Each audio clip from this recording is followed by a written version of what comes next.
Olá, pessoal, tudo bem? Tudo ótimo. Aqui quem fala é a professora Daniela Sanches e hoje nós vamos estudar literatura. Na verdade, é uma revisão que vai do trovadorismo até o barroco. Só destacando que o barroco vai ter mais ênfase nesta aula. Vamos lá? Vamos descobrir esse mundo literário? Bom, iniciando nossa aula, é importante nos situarmos, né? Saber a sequência das escolas literárias. Então, eu fiz aqui uma linha do tempo para facilitar para vocês, tá? Então, a primeira escola literária portuguesa é o trovadorismo, aqui o número 1, que vai de 1185 a 1418, conhecida também, né, como a Idade das Trevas, porque se deu esse período na Idade Média. Aí nós temos na sequência o Humanismo, de 1418 a 1527, dá para se perceber pela data que é um período relativamente curto. Depois vem o Classicismo, de 1527 a 1580. Entra ali um pedacinho do Barroco. Opa, professora, mas está tendo aqui ó, 1580, 1500, né? Sim, é a parte em que o Brasil, né, foi descoberto, tá? E a nossa primeira escola literária de fato, né, que tivemos escritores brasileiros, seria daí o Barroco. Então, o Barroco na Europa, em Portugal, em 1580 a 1756, e aqui no Brasil, de 1601 a 1768. Ok? Vamos lá, então, vamos aprender um pouquinho mais sobre essas escolas literárias. Bom, pessoal, então vamos começar falando do trovadorismo de 1189 a 1418. Ele ocorreu na Idade Média, também conhecida como Idade das Trevas, do século V ao século XV. Porém, teve seu auge do século XII ao século XV. Só lembrando que ficou conhecido esse período como Idade das Trevas, devido ao pouco desenvolvimento cultural, científico e técnico que ocorreu. Também é importante destacar o sistema feudal, que era a política econômica da época, né, na qual se tinha então o senhor feudal, que era um suzerano, e ele tinha uma porção de terra, a qual ele cedia, né, a empobrecidos da nobreza, a camponeses, a servos, essa terra para que eles pudessem viver ali, cultivar aquela terra. Só que tinha um porém, né? Acho que vocês vão se lembrar que tinha que pagar impostos. Em troca disso, o senhor feudal dava proteção a essas pessoas. Então, era um sistema que quase não vocês vão ver que acabava logo abaixo aqui na pirâmide social medieval, as pessoas elas não conseguiam mudar de classe social, era um processo estagnado, tá? Então, destacando aqui a sociedade, nessa pirâmide social medieval, nós temos o rei no topo da pirâmide, que representava Deus na terra. Na sequência, vinham os papas e os cardeais, o papa, perdão, e os cardeais. Daí tem os cavaleiros na terceira base da pirâmide, que também vinham os senhores feudais, a classe baixa do clero, que era a igreja. E por fim, na base da pirâmide, os soldados, camponeses e servos. Importante, né, destacar aí que não conseguia se ter uma mudança de classe social nessa época, era muito difícil. Outra característica importante é o teocentrismo, Deus no centro das coisas. A Igreja Católica ela tinha um poderio muito grande nessa época, tá? Aí também é importante destacar as cruzadas. As cruzadas nada mais eram expedições, né, que acabavam propiciando guerras santas, que na verdade eram terras que iam ser anexadas ao rei que vencia a guerra. Então, a fé em Cristo era elevada aos territórios perdidos de fé católica. Para reconquistar, eles faziam guerra, tá? O marco inicial nessa época aqui se deu com a cantiga, na literatura, se deu com a cantiga da Ribeirinha de Paz Soares de Taveiros. Porém, é importante também destacar que teve, ocorreu prosa e novelas de cavalaria, teve obras em prosa e novelas de cavalaria, as quais retratavam o ambiente da época, né, dessa nobreza, e ele tinha um forte caráter religioso. Agora a gente vai falar um pouquinho sobre o humanismo, tá? Que vem do latim, né, humanus, que significa humano, e ele já é o início do período do renascimento cultural, tá? Ele ocorreu aqui, ó, de 1418 a 1500, então só pela data já dá para ver que é um período relativamente curto. Vamos entender que ele é um período de transição, tá? Então você estava na Idade Média, passou para a Idade Moderna, na qual acontecia o movimento do Renascimento.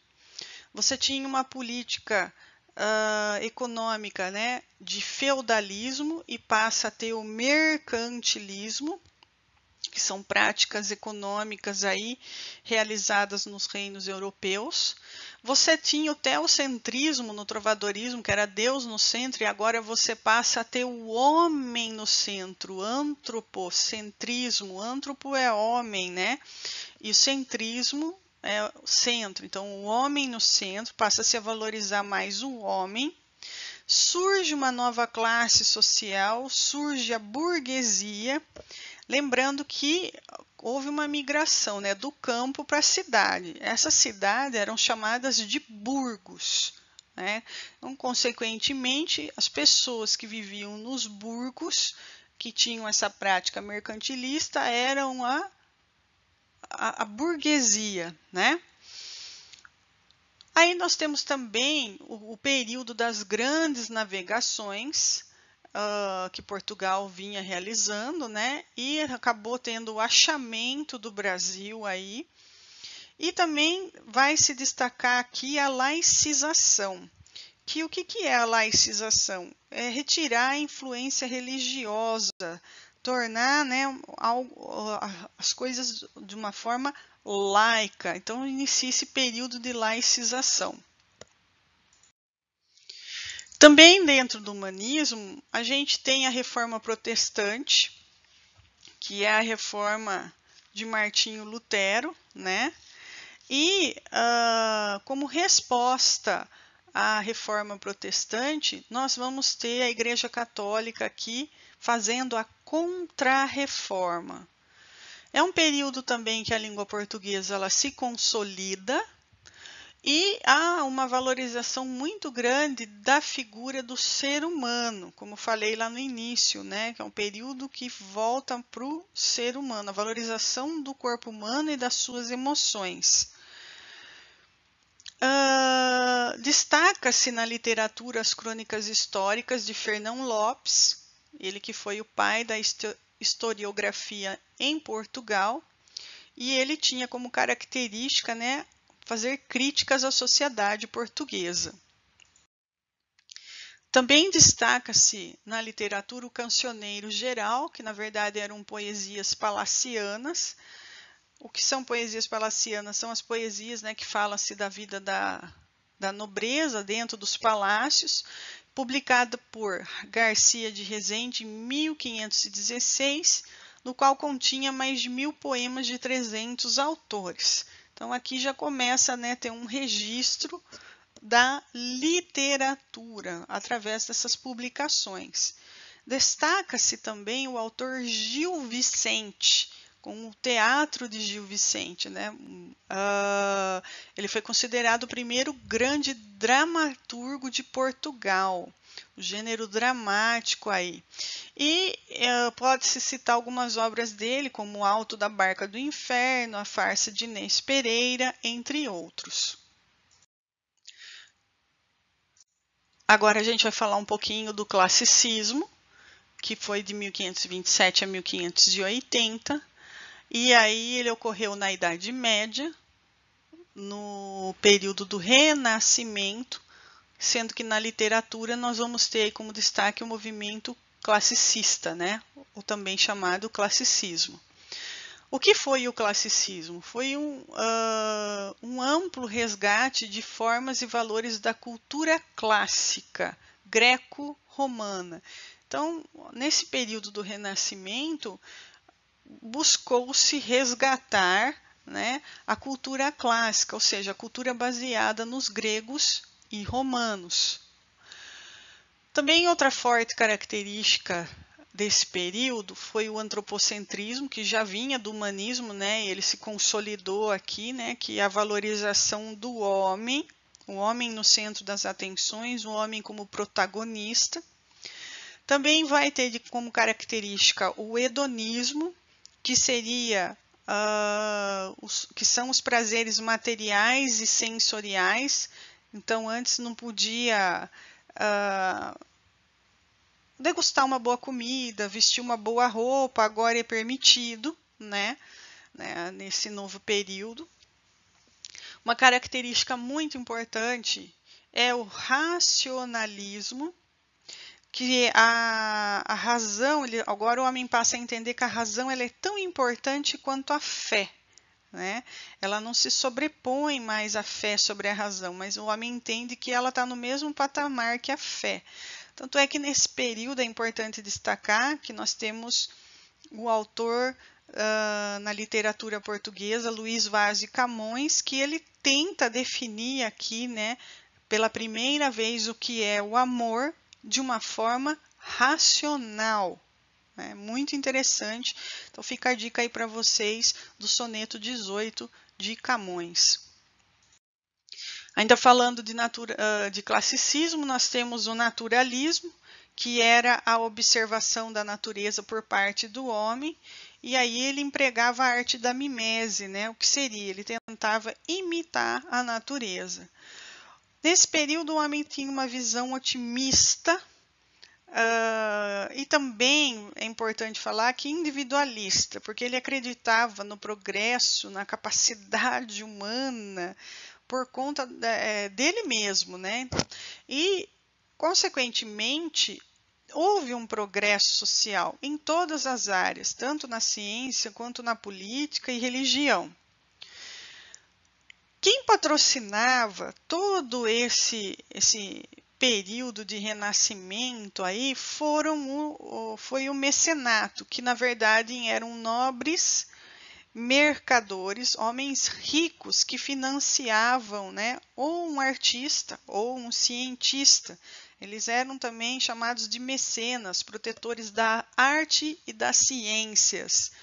Então, se não fosse essa elite, esse grupo elitista, nada desse movimento e dos outros, né, nas artes, nas ciências, teria sido possível como foi.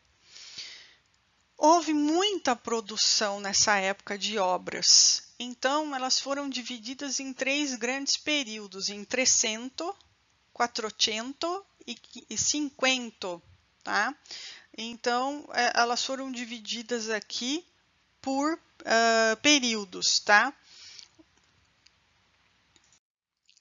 Na literatura, vale destacar que aconteceu, né, em vários âmbitos, em vários países, esse movimento renascentista.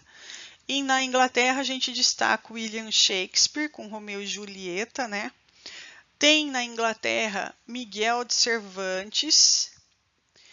Portugal vai se destacar Luís Vaz de Camões, e aqui a gente tem que fazer uma observação que ele escreve os Lusíadas, né, em versos decassílabos, fica a dica para vocês assistirem minha aula sobre Luís Vaz de Camões, que eu explico a estrutura do poema, a vida dele também, tá? Então, acessa a aula lá e se aprofunda nesse grande escritor da literatura portuguesa. Também tem aqui, né, o platonismo, e isso fica evidente na obra de Luís Vaz de Camões, quando ele quer definir o que é o amor, ele define o amor baseado em Platão, né? Ele define o amor como algo puro, baseado nas virtudes. Então, é o amor espiritual, o amor platônico, porque o amor sensual, ele já é como se você já tivesse conquistado o amor. As virtudes, elas passam a ser defeitos. Então, ele deixa de ser espiritual, platônico, tá?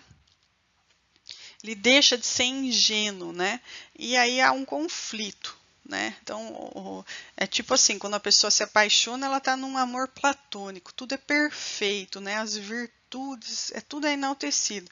Com o passar do tempo, há um conflito aí, o amor deixa de ser ingênuo e ele passa, né, a ser mais maduro, entre aspas, mais racional, e aí acaba tendo esse conflito aí. Nas artes destaca-se Leonardo da Vinci, Michelangelo, Botticelli e Giotto. Daí tem o período do quinhentismo, que foi um período breve também, de 1500 a 1601. Ó, quinhentismo nos lembra o quê? 1500. A descoberta do Brasil, que muitos chamam de achamento do Brasil, né? Porque os portugueses eles saíram as grandes navegações com um propósito, porém eles acharam o Brasil, né? No meio do caminho. Então chama-se achamento do Brasil.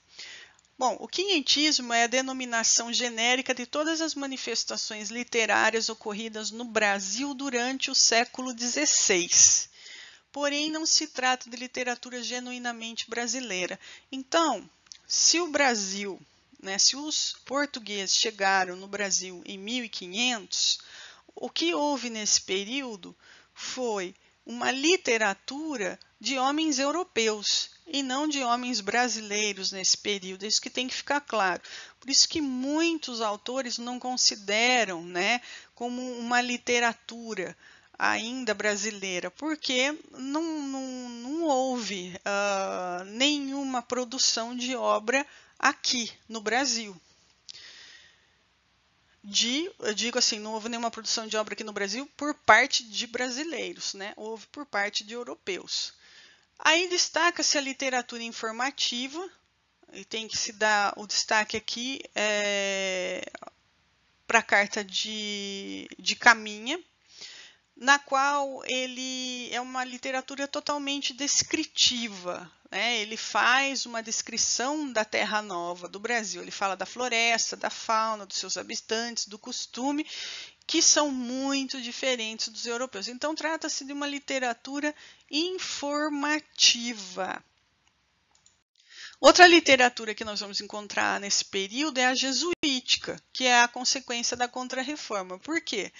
Como houve a reforma protestante de Martinho Lutero, a igreja perdeu, né, uma porção dos seus fiéis. Daí ela foi lá e fez a Contra-Reforma, ela quis resgatar esses fiéis. Então, o que ela fez? Ela mandou um grupo de jesuítas aqui para o Brasil, já incumbidos do que? De catequizar os índios e instalar o ensino público no país. Com isso, ele já ia introduzir a religião católica, ele ia angariar, né, pessoas aí para a religião católica, tá? Então, é uma consequência aí, né? Os principais jesuítas dessa época foram o padre Manuel da Óbrica, o missionário Fernão Cardim e o padre José de Anchieta. Bom, agora a gente vai entrar no Barroco. O Barroco, ele ocorreu tanto em Portugal quanto no Brasil. Em Portugal ele começou em 1580, até 1756, e no Brasil, né, após a sua descoberta, em 1601 até 1768. O Barroco também é chamado de seiscentismo, que vem aí depois do quinhentismo. É importante dizer que daí ocorreu a nossa primeira escola literária brasileira, ou seja, que teve pessoas nascidas aqui no Brasil, né, que escreveram, que fizeram a nossa literatura. Encerra-se o ciclo das grandes navegações de Portugal. Está ocorrendo a Contra-Reforma, que é a resposta da Igreja Católica à Reforma Protestante. É um período de dualidade, céu e terra, pecado e salvação, emoção e razão, ou seja, o homem no período barroco, ele vive um conflito, né? Ora ele está no céu, ora ele está na terra, ora ele está no pecado, ora ele está na salvação. Então ele vive aí um eterno conflito. Barroco, na verdade, vem do latim aí, né, veruca. O que é veruca? É uma superfície ondulada, uma superfície curva. E isso significa o quê? Significa que o homem está na curva. Se ele está na curva, ele não está se equilibrando. Por isso que ele está em um desequilíbrio, tá? Ele não sabe se ele segue Deus ou se ele segue as coisas da terra, né? Então ele vive uma vida santa de dia e profana de noite. Essa dualidade, ela vai ser expressa por meio das figuras de linguagem. Então eu vou ter a antítese, paradoxo, a hipérbole, a prosopopeia, que nós vamos estar vendo aqui mais adiante. Então, ó, a antítese é a contradição do homem barroco, né? É o contraste. Então, aqui a gente tem um trecho de Manuel Botelho de Oliveira, na qual é descrito uma ilha.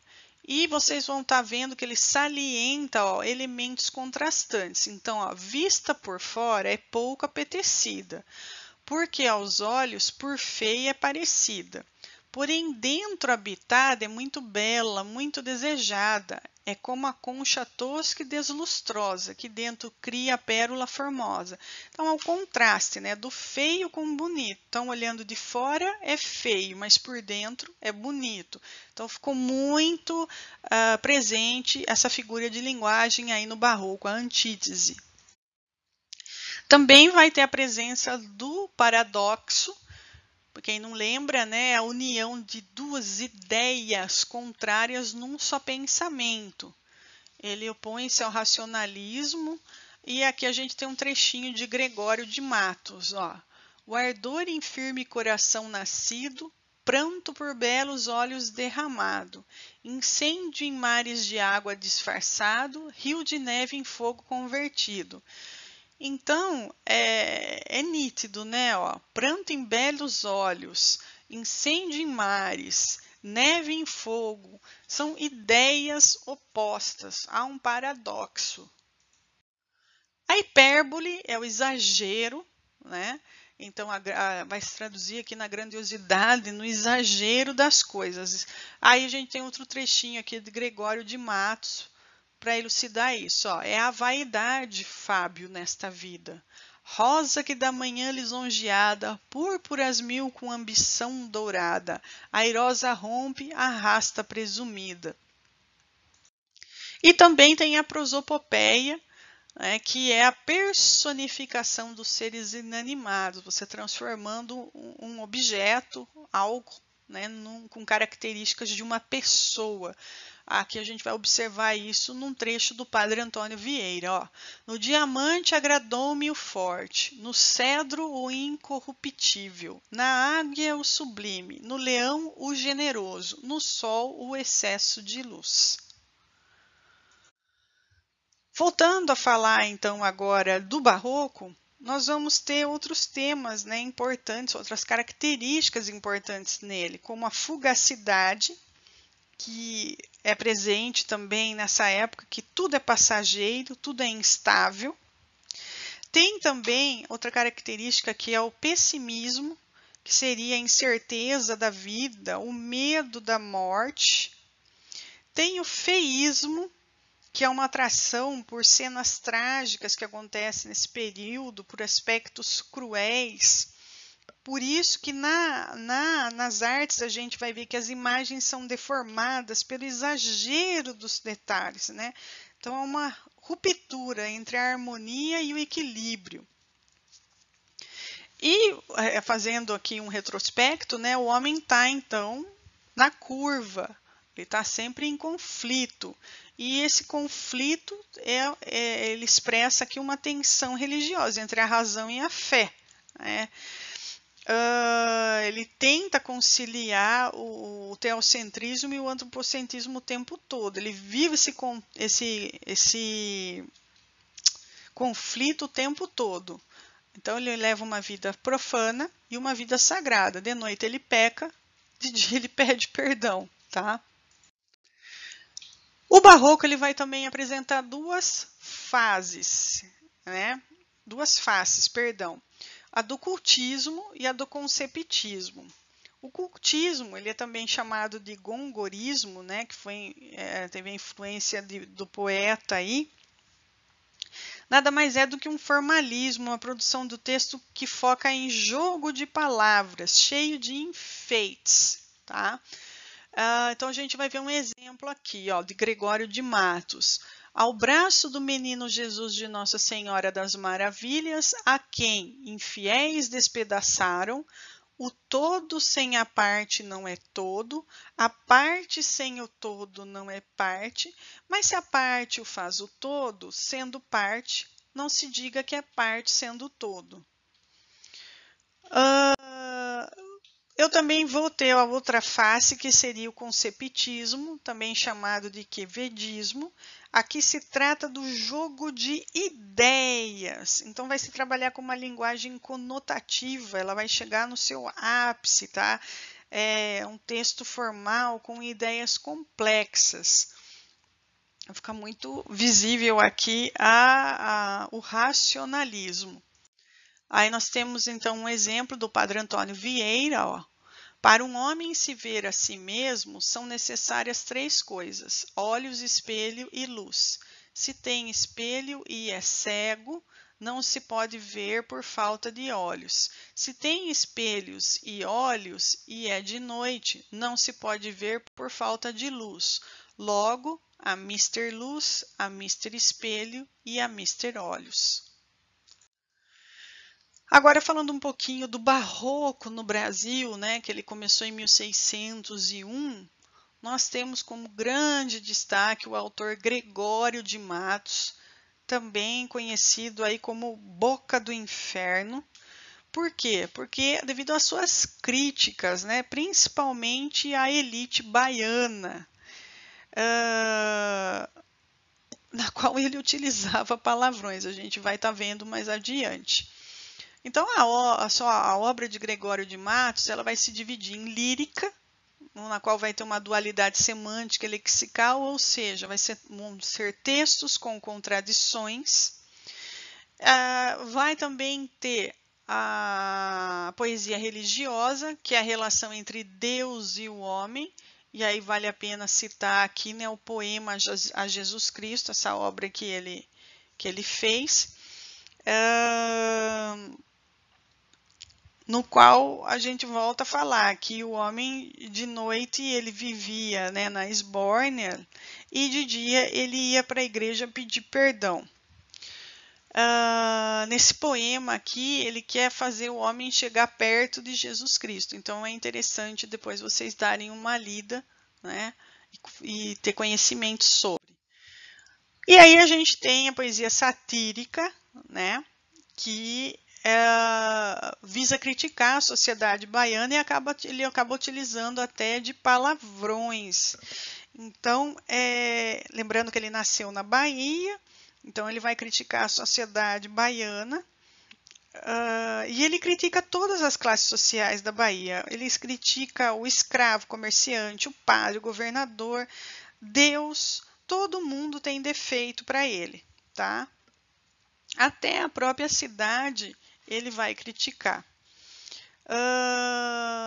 Outro autor que tem destaque nesse período é o Padre Antônio Vieira. Ele era português e veio para Salvador. Ele tem um codinome de imperador da língua portuguesa que foi dado por Fernando Pessoa, né? Fernando Pessoa chamava de o imperador da língua portuguesa. Ele bateu de frente com as classes dominantes. Então, a gente pode falar que ele era conceptista, ele racionalista, né? Usava a razão para convencer por conta de seus sermões. Aí o sermão dele se organizava da seguinte forma: a gente tinha no primeiro momento o introito, que é a apresentação do tema. No segundo momento, a invocação, que ele invocava o nome de um santo para abençoar seu discurso. No terceiro momento, ele tinha a argumentação, no caso ela era retórica. E por fim, na conclusão, é chamado de peroração, né, que ele faz a conclusão de maneira vibrante, só que utilizando convencido aí da fé cristã, tá? E é isso, pessoal. Eu espero que eu tenha ajudado vocês nesse momento de revisão aí dos movimentos literários. E se ficou qualquer dúvida, escreve para mim lá no canal, tá? Curte lá meu canal e até a próxima aula. Tchau, tchau!